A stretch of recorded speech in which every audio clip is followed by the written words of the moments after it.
Welcome back to the Performance Matters podcast. We are joined today by Dr. Jordan Shallow, aka the Muscle Doc, founder and creator of Prescript, a continuing education course for practicing strength conditioning coaches, rehab specialists, pretty much anyone that wants to get in the training realm. So we're very lucky to have him join us for today's episode. Now, obviously, it's just me doing the intro, but we had some technical difficulties with the Wi-Fi out in Windsor. Shout out Kojiko for the awesome internet service. So we will just introduce the episode and where we picked up from. First, a shout out to our sponsor, Methner Photography. He is the premier photographer and sports photographer in the Niagara region for anything action related and, of course, for sport trits. So if you want to reach him, contact PeteMetherPhotography at gmail.com. Support local. Great dude. So, on with the episode, we last left off talking about the disconnect between practicing healthcare practitioners, the rehab setting, and strength conditioning coaches slash performance specialists. I think I was talking about the disconnect because, again, I think, especially with athletes, I think it's just like this traditional view of where they kind of go in and the PT will say, oh yeah, we're doing like, I don't know, fucking 20 reps of dead bug, or like we'll just do this band, flexion, fucking extension, rotation, and then okay, we'll do 20 reps of that. And the next week we'll do 30 reps of that shit. I'm just like, okay, we gotta progress a little bit here, guys. We can't be fucking just stuck in this white coat bullshit. Like, we gotta do something, man. Like, fuck. But Yeah, I mean, it's not optimized for it, right? Like the system isn't optimized. It's really a machine, and the problem is when we see the profession outside the lens of athletics, how undertrained the general population is. Those interventions are working 90% of the time because it's the yeah, only intervention, right? Like the majority of physical therapy clinics, as so far as they work with general population that are severely detrained or undertrained or untrained, it's like, yeah, those band things are the only exercises people partake in.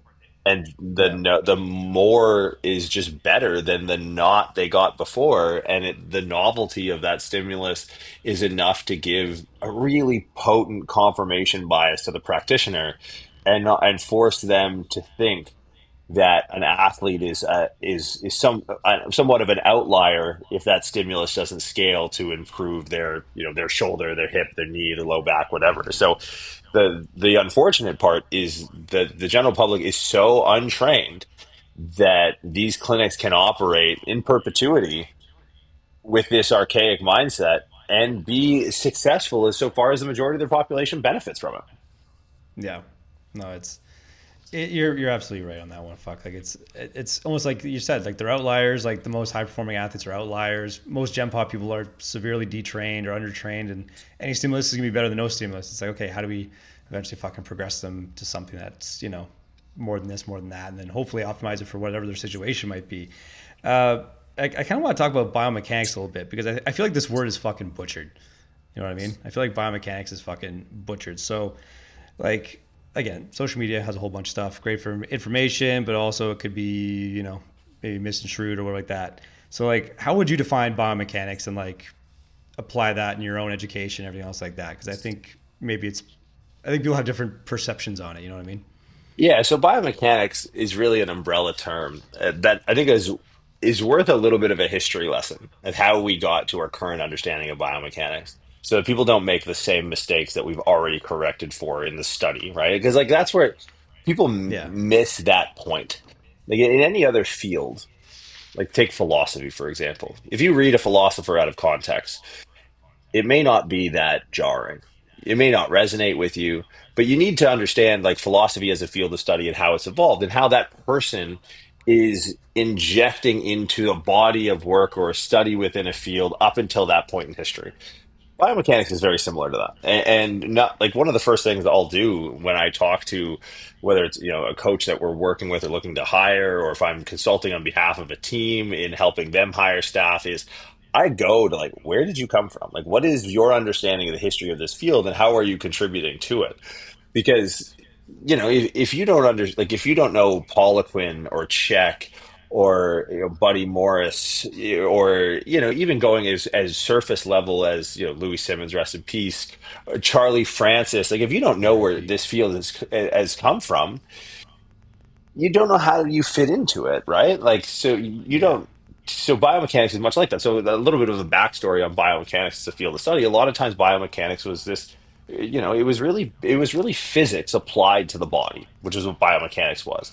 Two-dimensional free body diagrams, calculations, different types of levers, and then it kind of evolved. The physical therapist got a hold of it, and biomechanics sort of became this like it became synonymous with this term called load management, right? And everyone was Yep. talking about load man, and it still bats around a little bit. So load management became like this. People were measuring exercise by overall tonnage, which I think is quite a crude metric to take a look at how the human body works. So it was like, okay, load management is what was born of this, like, red band. Oh, progress to the yellow band, progress to the green band. Or, I'm not even sure if that's a progression. And it's like, well, that's not really how biomechanics like works. It's not these two-dimensional free body stick figure diagrams. There's more dimensionality to movement than what can be graphed on a piece of lined paper or on a computer program.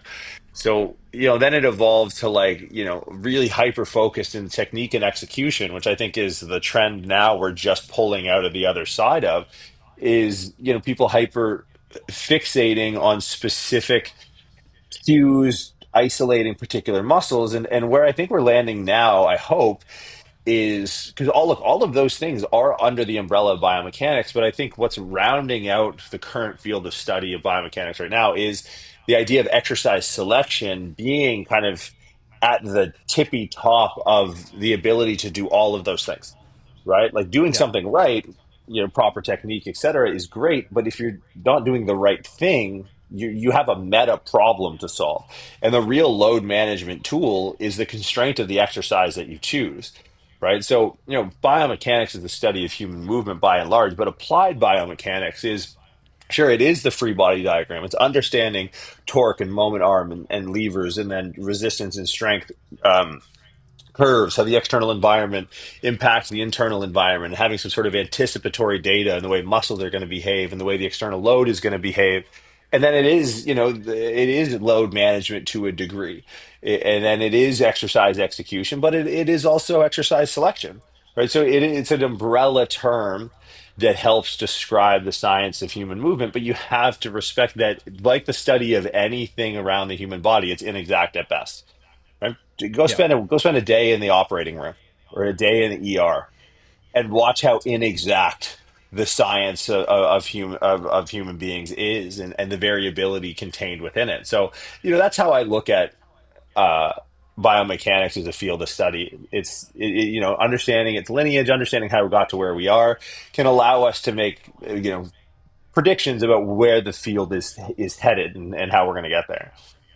Yeah, and I remember you. I think we talked about this in your prescript course as well. Which, by the way, like we're gonna dive into that in a sec too. But I think those were principles that were also brought up in level one, level two, if my memory serves me correctly.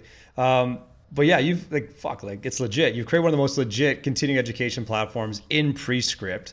So then, like shifting on that note, what was missing in traditional education that made you want to build that shit?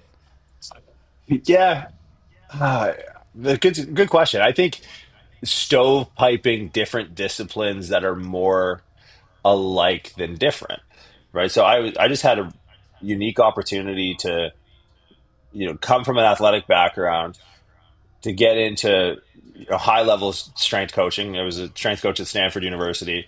Also pursue a graduate level degree in a clinical discipline, the chiropractic college, but then work as a clinician with Gen Pop people. I was a chiropractor at Apple as my first job out of school, and then Fucking start a crazy. private practice where I was working exclusively with, some of the freakier strength athletes on the planet. So you start to break down these invisible walls between disciplines and realize that it's like it's all kind of it's all movement. It's all Yeah. movement. When as I would go from Apple, and I would have my glasses on and my hair gelled and my button up shirt all buttoned up, and I would go to Apple in Cupertino, and I would work with, the Fucking nerd. software engineer crowd. That's what it took, man. Play the game. And then I would go from there to my office in Mountain View, which, I wear fucking this shit.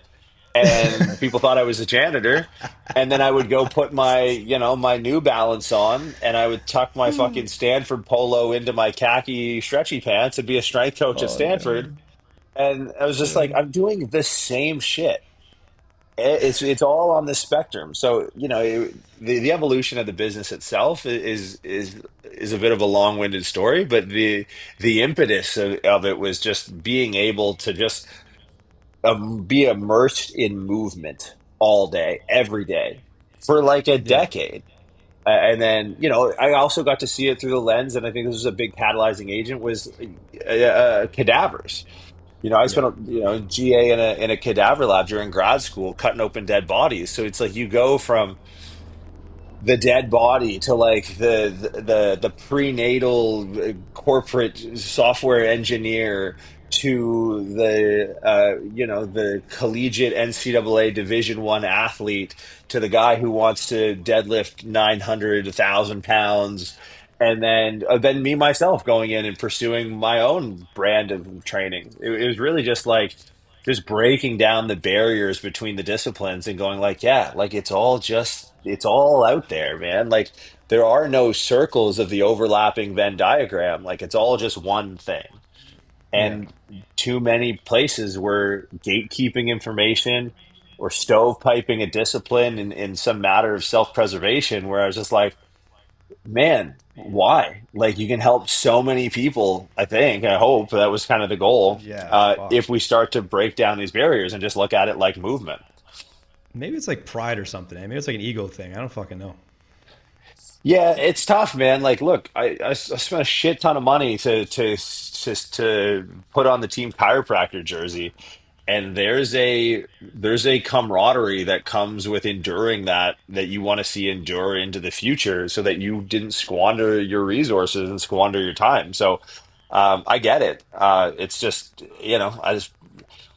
I just didn't really fuck with it. So it kind of got into, dude. If you had asked me in first year grad school if I would have owned an education company, I'd be like, yeah, okay. So I'm saying goodbye to school forever. But yeah, I mean that's just kind of the way things shaked out. So here we are, like almost 10 years later. Holy fuck. Yeah. So Yeah, then, dude. 10 years later, it's like, yeah, fuck it, dude. This is crazy. We're getting old, man. Shit. Um, so then, 10 years later, what are you seeing right now that excites you in the performance space? Like honestly. Collaboration. I think at the highest level, seeing strength coaching being honestly being I think recognized as the industry leaders of because bodybuilding is always it all started with bodybuilding for a lot of us, for Yeah. me too. I mean, Yeah. I'm at my parents' house right now, hence the shitty Wi-Fi. um and I can find you a muscular development magazine from 2006. So for those of you listening at home, magazines are like these things, like these colorful books that you right, like so I think a lot of times that's where and unless you were really into it, which at a young age, like for me, finding Poliquin, finding Czech, finding Charlie, finding Louis and Dave and Thibodeau and Pavel and like Werner Gunther, like finding these, that was so obscure because sports performance coaches were making $30,000 a year. Fast forward to Yeah. Fuck, dude. 2025, and like if you look across, some Div 1 programs in the States and at the professional level, you're starting to see even now, like I mean, it was funny, I saw it circulate, you probably saw it as well, the job posting for the Lakers strength coach at 250,000, and Yeah. people were kind Yeah. of like up in arms, and it's like you guys have no idea how far we've come. Now look, a pro team S&C is very difficult, and it's a lifestyle. It's without the bullets, it's close to being like a military. It's like you're not just a strength coach, your whole family is, right? Like it is a Yep. suitcase position, like being in the military. But there was a time where six figures as a strength coach was unheard of not too long ago. Again, know your history, know Yep. where this stuff comes from. But I'm really excited about the community of strength and conditioning coaches at the highest level. Like it seems like the world, and much due to social media, the world of high-end sports performance is more accessible and it's smaller. And the thing I like about sports performance is that it seems different than bodybuilding, and I've been, relatively immersed in both in some capacity. Is it just seems way more collaborative? It seems way more objectively oriented, and it seems like there's a decent amount of humility. So, like, I'm really excited because the skills it takes to work in the strength and conditioning field, I think, are always safe, right? There's a lot of Yeah. talk now with the emergence of AI and general programming and AGI. It's like, okay, look, let me tell you, Jerry Jones is not going to fucking do what Klarna did and offset the entire S&C program to some AI thing. Not going to happen. Or Jerry Yeah. Jones is hiring a fucking strength coach to make sure that the old Brett Favre strength coach thing is like, make sure people don't trip over shit in the weight room. It's great. You're gonna Perfect. if you pay Otani 760 or whatever his deal is, you're gonna pay a guy a quarter mil a year to not trip, make sure Otani doesn't trip over shit in the weight room. So I really like and am excited about where sports performance is taking the industry at large. Yeah, no, it has evolved a lot. It's been fantastic to watch. I did see that fucking post in Lakers shit, and it's like you're kind of looking at it and like, yeah, I can see where people are coming from, but I'm like, but really, this is kind of a step up in the right direction, guys. Like it's a step. I'm not saying it's a fucking end all be all. I'm saying it's a fucking step. And compared to what it is, like even a few years ago, it's like, and there's someone that's gonna fucking take it. You know what I Oh mean? Like yeah, someone's gonna dude. fucking take it. I thought about it. I thought about throwing my Yeah. resume in. Yo, like, let's not stand on fucking ceremony here, goddamn it. It's like there's some motherfucker that's just like, oh hell, I'm in. Like, fuck it. You know what I mean? Like, come on now. Yeah, Plus, no, it's it's it's L.A. I yeah, it doesn't figure. go, money doesn't go very far, but at the same time, that experience, and this is the this is the downside of the other side of that same coin is like you got to do things for experience and not do things for credit, right? Like Yeah, at the end of the day, when you're getting these phone calls and you're trying to advance your career, they want someone who's experienced, right? They, yeah, social media stuff, and don't get me wrong, social media is a big part of my business, but at the end of the day, it's like I got to be able to go experience for experience with anyone else who I may be competing for in a job. So it's not that Jerry Jones ain't looking at followers, the yeah, high net worth clientele, exclusive concierge work. Like they don't know I have social media. It's what have you yeah, done in the field, and that's something where again the small community of accessible, high performing, collaborative coaches comes with the dark side of people who want to talk about it without being about it. But again, the objective orientation of sports and the competitive nature is like you can't run and hide, right?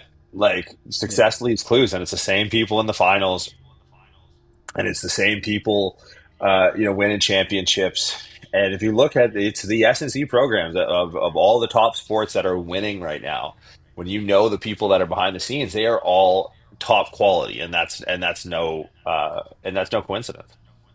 yeah. Like I think these young guys and girls have to like be willing to cut their teeth a little bit. It comes with a sacrifice. I think it's not just a fucking buzzword. It's like you're gonna be a fucking nomad.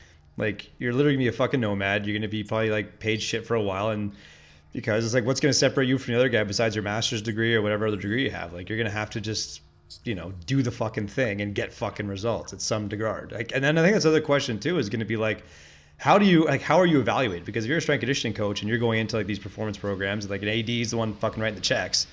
It's like, well, you need to have some way to be evaluated to kind of justify your worth. You know what I mean? Like it's a and then you get stuck, RM bullshit.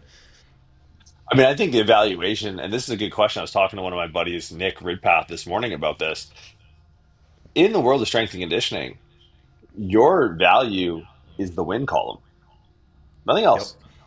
And strength coaches, be warned that if you play stupid games, you're going to win stupid prizes, right? So, like force plates and 1080s and all of these things, they're great tools if you're Yeah. winning, and Yeah. they are dog shit if you are losing, right? Because, like you said, like an AD or a performance director is like that's the line item that matters is dubs. So, reevaluating. And it's so cool to see how we've oriented ourselves towards winning at the highest level. Like, Zach Zillner took me through when he was still with the Longhorns. He took me through the facility that they have out in Austin for the basketball team, and they have a gym that's completely motion capture rigged, Holy shit. all contactless, all done with cameras, and identifies the players as they walk in the gym. And then they can start to see relative joint angles of successful shots from certain distances versus unsuccessful shots and compare and be like, hey, we're missing a little bit of shoulder external rotation as they fatigue, and that seems to be consistent with missed shots. The trajectory of the ball release is a little bit earlier. It's a bit off because the shoulder is IR'd.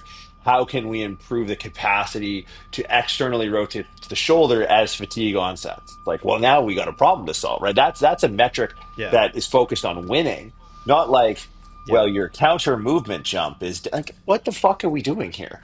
Right? Counter movement jump. Like, what are we talking about? It's like, so I really that has been a unique frame shift in strength and conditioning. Is like, sure, we have all of these proxy metrics and these neat little toys, but at the end of the day, it's the fucking hardware, dog. Like, whose jersey's going up to the rafters? Who's getting that cup over the head at the end of the season? Who's getting the rings? And strength coaches are like, all right, let's move that needle, and that's exciting. Yeah. Yeah. It's like make it make sense, make it matter, right? If it doesn't fucking matter, then I think people just get caught up. They want to prove something, right? Like, using the force plates or using fucking time and gates, or they just want to prove something. Like, see, look, I can make this person whatever in this metric that may or may not matter as much. But look, something improved or something changed. Go me. It's like, yeah, but if they're fucking, they can't stick a free throw, coach doesn't put them in, and you still suck. So it's like, all right, well, fuck. You know what I mean? Like Yeah. it's. I mean, it's so, I like the way you worded that because to me, the look, I can make a change. I can make the athlete do something. It's like that same person with the timing gates and the force plates will look down on the strength coach that can make someone throw up and be like, "Oh, this guy." And I'm like, "Look, you can take a guy to push himself or a girl to push himself to the point of puking. I don't know. I might take this guy. I might take the fucking guy who's running 100 gassers and like getting the athletes to." Obviously, neither are optimal for getting the results we want, but I watched a thing the other day with Shaquille O'Neal, and he was talking about LeBron versus Kobe versus Jordan, and he goes, the thing that's different about LeBron that'll make him never in the same conversation of Kobe and Jordan is LeBron is nice. Kobe and Jordan were not nice. Like they were just dogs, and Yeah. and there's something to be said for an athlete's willingness to win or wanting this to win, right? Because at the end of the day, we can't go out and play the damn game, right? And if I No. had to, if I had one single request that comes most often from agents and coaches with athletes I work with is, okay, can you make them tougher? Like what? What are you talking? What do you think we Man. do? What, gonna get a phone book out and beat Yeah. the What shit the out of them? Like, what do you mean make him tougher? Like that's either in there or not. So yeah, it's Fuck, man. interesting. Yeah, if you have the right Oh. athlete with the right mindset, with a coach, and both of those two pieces are oriented towards winning and not oriented towards self preservation or ego or proving themselves right. Like fuck, dude, look out, man. You're gonna have some fun. Yeah, we were fucking talking to a couple of the other coaches that we had on the episode a couple times now, but they're all saying the same thing. I don't know if again they think it's like a generational thing. Maybe they're older, but they're like the competitive drive is just something shifted from, you know, like a decade or so ago, where like toughness was almost just instilled in society, right? Like there's no bullying anymore. No one's getting into fucking street fights anymore. Like all that shit that maybe didn't, maybe it was normal, maybe it's not, maybe it didn't really leave an impact, but they're these up and coming young athletes just don't seem to have that same competitive drive or that kind of grit to them a little bit. And I just don't know if it's normalized in society. At least this is what they're saying too, right? And again, they have a different perspective, but I just don't know. You know what I Yeah, mean? it's tough It's like, cause and effect, right? Like I mean, here's a case study for you. One of my earliest, I was volunteer strength coach at Palo Alto High School when I first moved to California. Again, just getting experience. Two, 3 times a week, I would go out to this high school and work with these kids.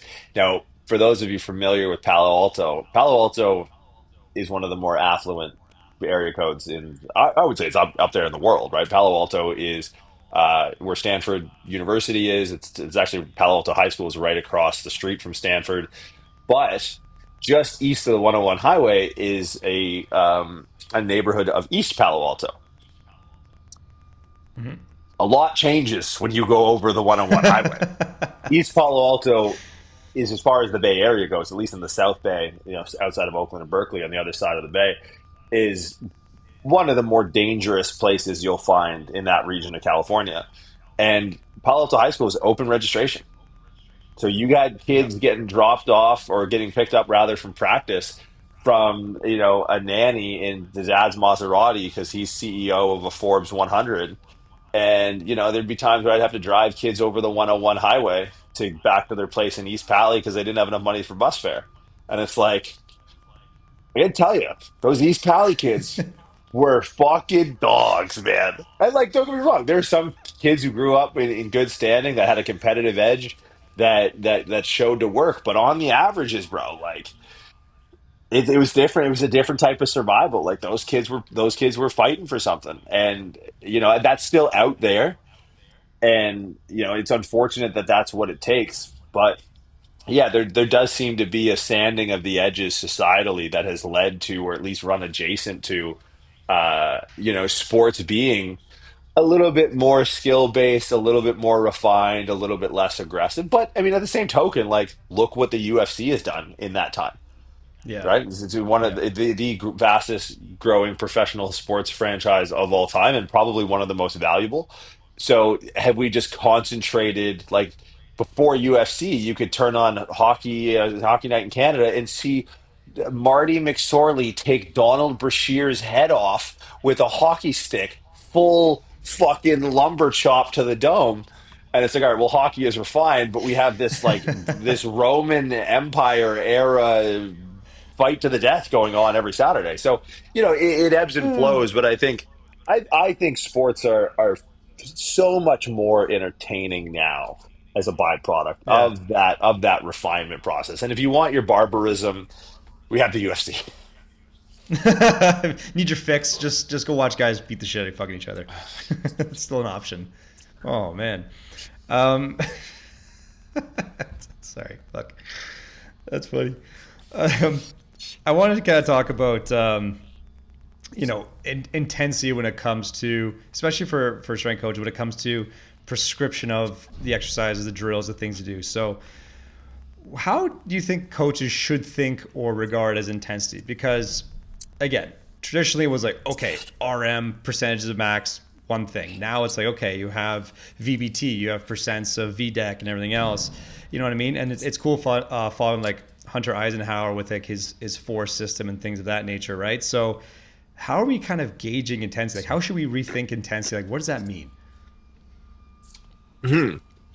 Yeah, I mean, to me, it's proximity to failure is sort of like whenever I think of intensity, it's proximity to failure. Now, what that means to the energy system that you're training and who you're trying to train, that's the real variable. And that's where constraints come in the coach's eye or the coach's mind as the preeminent tool. And this is where our conversation around exercise selection becomes so important, is because when you look at an exercise in a training day within a training week, a training week within a training block, and that block, as so far as it fits within wherever we're at in the sports playing cycle, whether it's in season or off season or bye weeks, depending on your sport, it's I always want subjective intensity to be high because I want Yeah. athletes tuned up, right? I want that to be, if I don't want them tuned up, they're not in the weight room, which is a great tool for the strength coaches who haven't tried it, in just having your athletes just fucking chill the fuck out, right? And if you train them Yeah. appropriately, they're going to need that time to chill out. So for me, it's like the constraint of the exercise is the thing that allows me to dial up and dial down the effect of that high intensity. Right? So the intensity thing is like, the intensity of a pistol squat. taken within reps to failure, as opposed to, and pistol squat's a poor example in the realm of strength and conditioning. It probably has very little utility. But to contrast that with a bilateral leg press, it's like we're looking at two completely different internal environments, right? Two totally Yeah. different stress response adaptations. And I can use either as an adjunct to a program if I understand how it fits that exercise within the day, that day within the week, that week within the block, that block is so far as it runs adjacent to the sport itself, right? So exercise selection allows intensity to be high, uh, but allowing for the internal environment to not be overexposed to the point of not being able to adapt, right? So Got it. if I and now look like proximity to failure, like think of something like a box jump, right? This is why I brought up system, because I don't want my box jumps to be close to failure, because it's now working with outside the parameter of the system that I'm trying to train, right? Like if the Yeah. box jump is slow and it's like close to failure where the guy's going to eat shit and break his shins or something like that and need to go to the orthodontist after, it's like, okay, so proximity to failure within so far as that training stimulus allows you to drive towards the particular adaptation that you're trying. So we got to like contextualize the shit out of it, because everyone thinks training to failure, they think, bodybuilder, yeah, buddy, one more rep. Where it's like, no, no, that is constrained within the energy system that we're trying to train, right? It's strength and power versus muscle hypertrophy versus some sort of tendinous elastic response. These are all different systems that we need to draw on. But I think intensity should always be high. It's just how we govern the downstream effects of that high intensity to to fatigue and the ability to adapt is adjusted by the way we select for exercises at large. And again, day, week, block relative to where we're at in the playing cycle. Yeah, no, that's a good way of looking at it. Honestly, I like how you worded that shit too, right? Like it just circled back to what you're talking about the exercise constraints. That was well put. I like how you also touched on hypertrophy because I think, again, hypertrophy content everywhere right now, but perhaps some of it seems a bit disconnected from performance. Like, what do you think most people are getting wrong when it comes to hypertrophy type training? Nutrition, easy. Nutrition. Nutrition. You're going to stumble over hypertrophy stimulus training a good athlete in this sport worth watching if they're eating Yeah, well enough to support it. Now, look, there are yeah, fringe cases. I've dealt with some guys who just need to put on some weight. But there are also cases where guys don't need to get any heavier. Without a doubt, when you take a look, and this is primarily done by Aaron Wellman, um, the research is done by Aaron Wellman, who's a performance director over there at the New York Giants. Getting too big is not, and there's some caveats to this, but the number one predictor of soft tissue risk injury, or the risk of a soft tissue injury, is muscle to bone ratio. That's conclusive, right? So it's like, be careful, because if someone is already jacked as fuck, adding more muscle most of the time is all you're doing is adding risk with no performance benefit. So that's hypertrophy in crazy. a lot of times is like, oh yeah, the data is so cool. Him and Chris McClellan have been working on Yeah, this, and fuck. it's really blow your mind. And the way they fractionate using this ISAC model, it's really really interesting stuff. But hypertrophy in a lot of cases just comes down to nutrition, right? It really and it's funny because this is as broadly missed a topic in the bodybuilding social media education space as it is in the sports performance. Sports performance, obviously, their orientation isn't usually aimed directly at hypertrophy, but it is getting a little bit of airtime, which I think it deserves. But hypertrophy style training makes no sense in a lot of cases, right? Especially in Yeah, sports performance. It's like, no, hypertrophy facilitated nutrition is going to be what really moves the needle, right? Are you adequately fueled to perform? Are you getting enough, protein in your diet, which is, if anyone's worked with athletes, is usually a bit of a struggle. Do we have enough carbohydrates? Are we recovering? Are we taking enough rest? Are we doing, modalities to promote recovery that are blunting the hypertrophy stimulus, cold exposure, for example? So yeah, I think hypertrophy, as so far as sports performance should be concerned in almost all cases, is really comes down to behaviors at a macro level outside of the gym, macro no pun intended, rather than like, what type of exercise variation we're doing in the gym. It's like these guys are working hard, they're producing a shit ton of force, the muscles will be forced to respond. but facilitate that adaptation outside of the gym and make sure that we're not getting in the way of that adaptation outside the gym by training too much, by understanding how the resistance training is interacting with the sport they're playing, with maybe some of the therapeutic modalities they may be reaching for, and is this all backed with the adequate nutrition so that the body can grow the amount of muscle it requires to do all of these things. Yeah, some of these guys are like fucking stepping over hundreds to pick up pennies. It's well intentioned, but fuck, man, like they just eat like children, Yeah. you know? Well, because you Like get these fuck. outliers, right? Like DK Metcalf came on a few years ago and said he ate 4 bags of candy a day. Guys running a 10 400 meter at the end of the season at 6'3", 230 pounds. It's like, don't make law from bad cases. Trust me, you're not DK Metcalf. Yeah, yeah, it's big outliers. All right, I want to have a couple rapid fire questions here for you. So, again, you just gotta pick one. What is the most overhyped exercise in your opinion right now? Nordic curls. Damn. Why? Easy. Go Most off, athletes motherfucker. most athletes don't have the pelvic control. If they do have weak hamstrings, it's because they have poor positioning.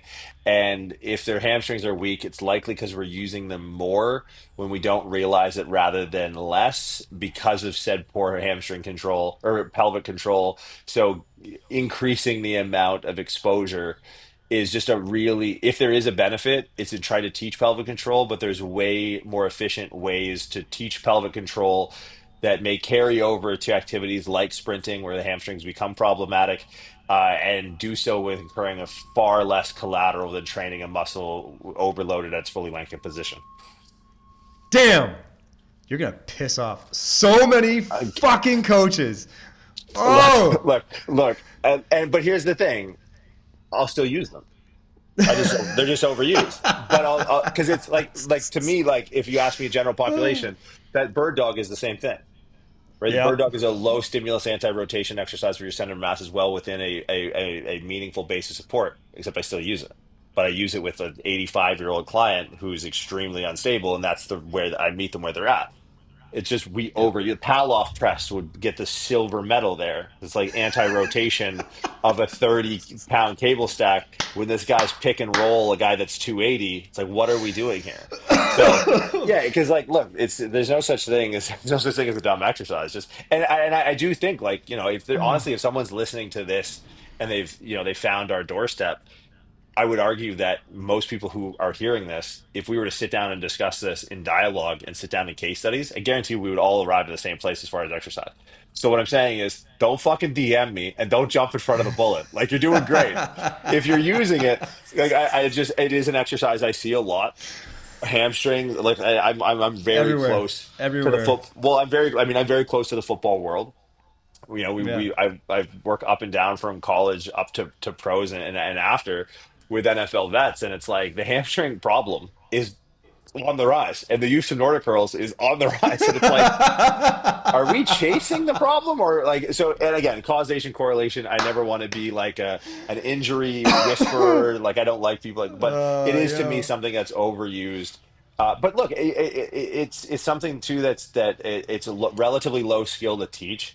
Yeah, I understand it if you have a college where like I know the difficulties of being a strength coach and having to lead a session with minimal resources, and you can be like, "Hey, you grab his knees, pad under, give me 15." I get it. I'm just saying Yeah. if all things were equal and we had 10 GAs that could work with us and we could individualize a program, I think we'd all agree we could find a better exercise than that. So like there's technical and tactical, and it's kind of like it's like an iPad you give a Yeah. kid sometimes, like, oh fuck, like he's gonna leave, like we have like he's gonna walk out of the gym, like what do we do? Hey, you two, you're having too much fun over there. Nordics 30 seconds then switch. Like I get it, but it's like it's Oh.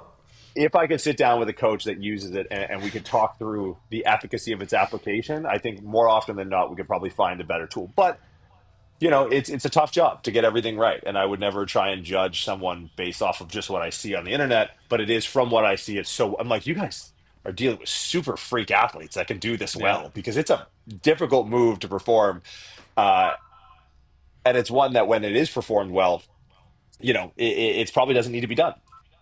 Yep. No, it's Oh man, it's crazy. We were talking about this the other day too with this is a staff because like we train like the River Lions, like pro basketball leagues in the CBL, everything like that, and we have like some really great athletes, older athletes like late 20s, early 30s, and they do some incredible shit, right? Like damn, this guy's like whatever 6'7", he's fucking yoked, he do some good.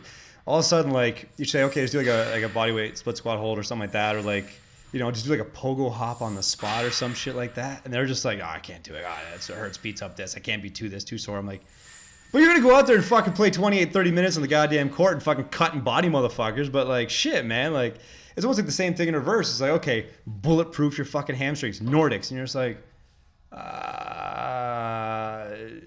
like, it's like, that's what's going to save you? Like, that's the fucking magic bullet? Like, fuck. I mean, yeah, as someone who grew up in Windsor, whenever I hear someone use the word bulletproof, like you've never seen someone get shot before. Trust me, I've seen some little dudes get shot. I've seen some big dudes get shot, and an exercise on the fucking planet that's going to bulletproof anyone from anything. So red flag, at least yellow flag. Oh, God. All right. Next one. What is the most underrated piece of equipment in the gym? Oh, good question. Come on now. Come on now. Hit Leg me with press. it. Leg press. Ooh, nice. Leg Good press. choice. Good Yeah, choice. leg Good press. choice. Easy. Good choice. It's very diverse, hits different angles. I respect that. Good choice. Um, if you weren't doing this, what would you be doing? Drugs.